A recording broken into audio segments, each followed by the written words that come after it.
Good morning everyone, welcome to my channel and it's me again, ang inyong chismosong Kaalda Vlogger.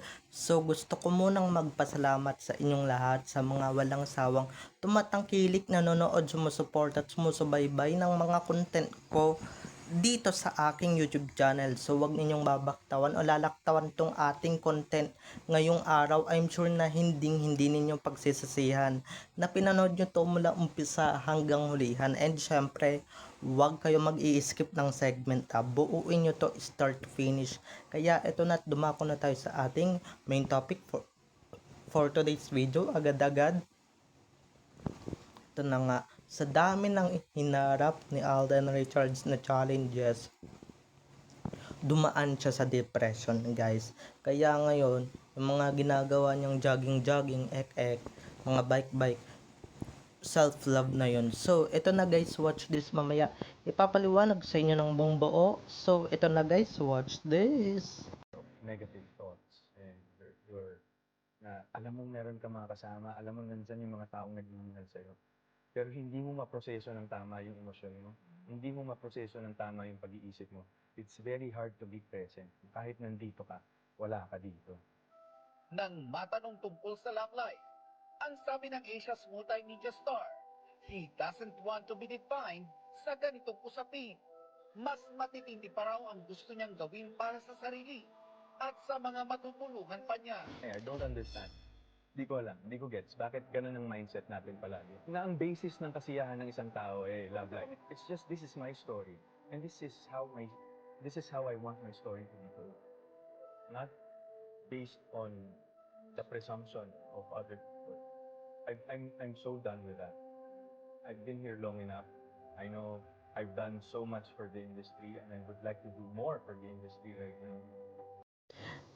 At kung nakita nyo na nga yung recap, so once again, si Titi o sa mga admins. So, ito na, dumako na tayo sa ating main topic for today's video, agad-agad. Like what I said earlier, gaya nga ng sinabi ko kanina, ito na nga, about self-love and depression ang ating pag-uusapan, okay?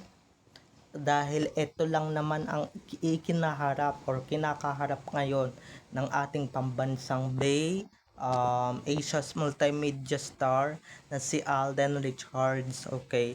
Na itong mga nakaraang araw lang o mga nakaraang buwan, 'di ba?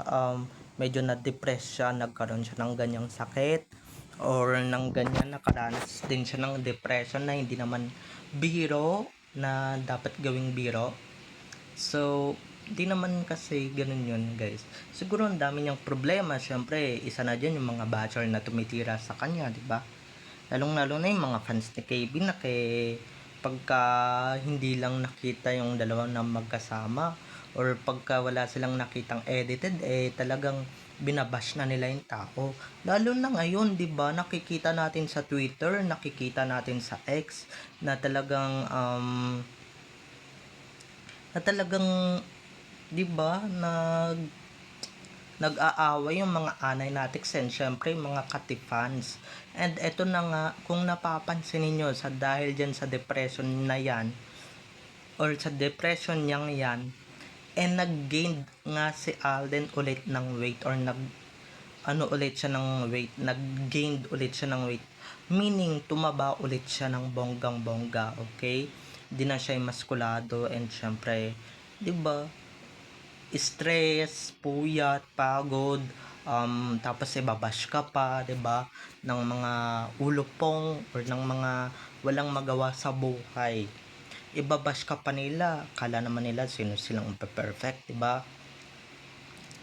So, ayun nga lang mga ka-ADN and syempre, stress eating din yan.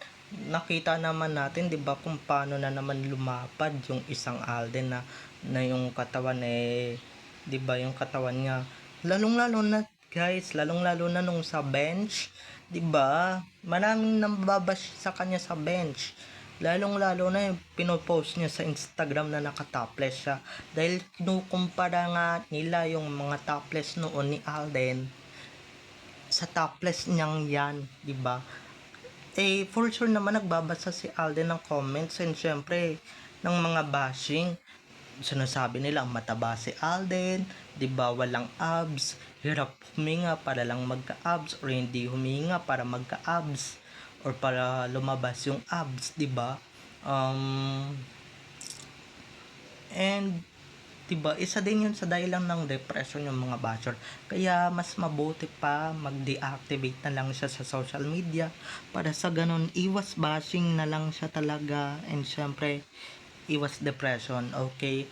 Pero eto kung matibay-tibay talaga yung sikmura mo, lalong-lalo na yung mga KB fans, 'di ba? Na yung mga KD fans, yung mga Katiden fans na hindi matahimik, at isa na rin siya sa mga pinupuntirya, lalo siyang na-stress at lalo siyang na-depress ng bonggang-bongga, 'di ba? Parang wala siyang ginawang tama, 'di ba? Tumulong lang naman siya sa kapwa niya artista para umangat. Tapos, 'di ba, nag-assume na yung mga fans na ganito, ganyan, 'di ba?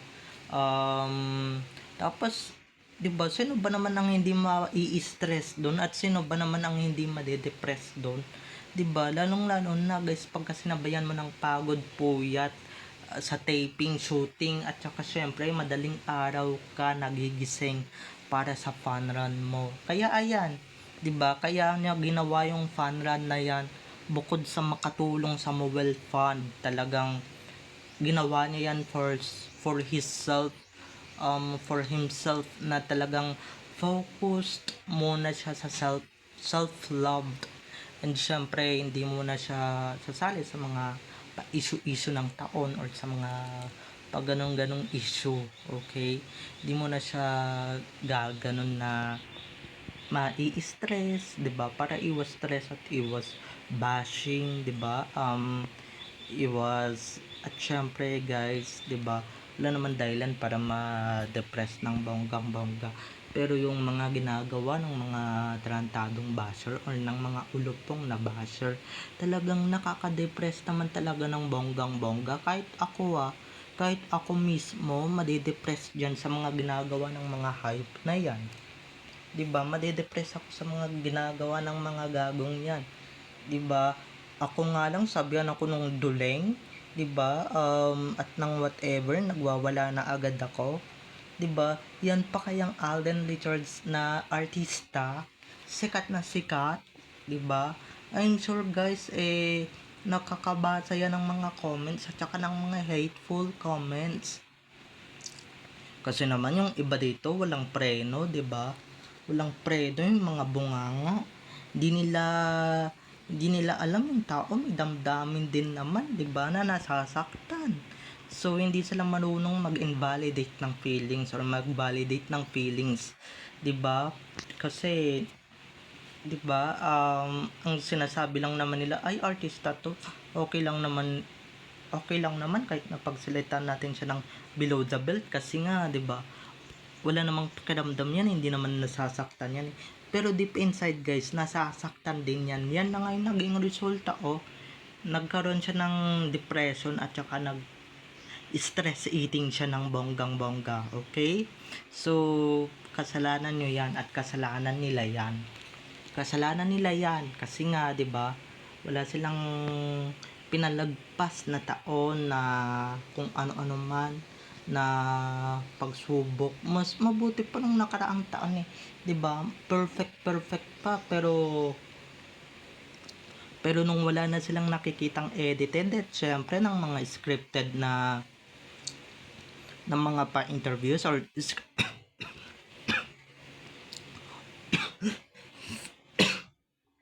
scripted na sagot ni Alden tungkol kay KB, ay nako, talagang na-depress talaga sila ng bonggang-bongga, or talagang na-depress sila kasi nga na-disappoint sila kasi nga wala na, nilalagpasan na ng idol namin yung idol ninyo na napaka-desperado, 'di ba? Napaka-desperate. So wawa naman kayo, 'di ba? Kaya ayan, 'di ba?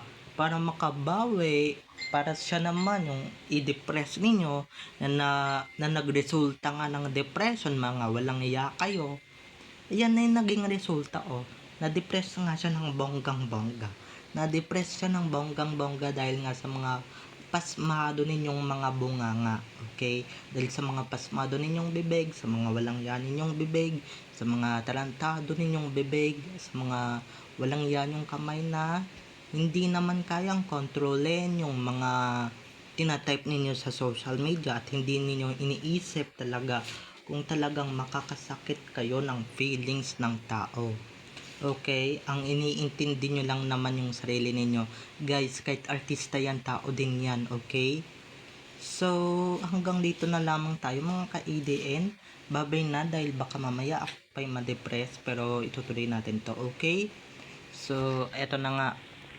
So, alam nyo na, pagka may mga pa-ayodang KD or may mga pa-edited, alam nyo na kung sino yung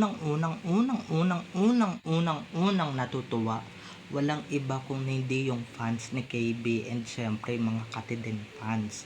Pero guys, pag walang ayuda yung Katiden, diba, sino ang unang na boboryong, diba? Tapos i-mention si Alden sa Twitter.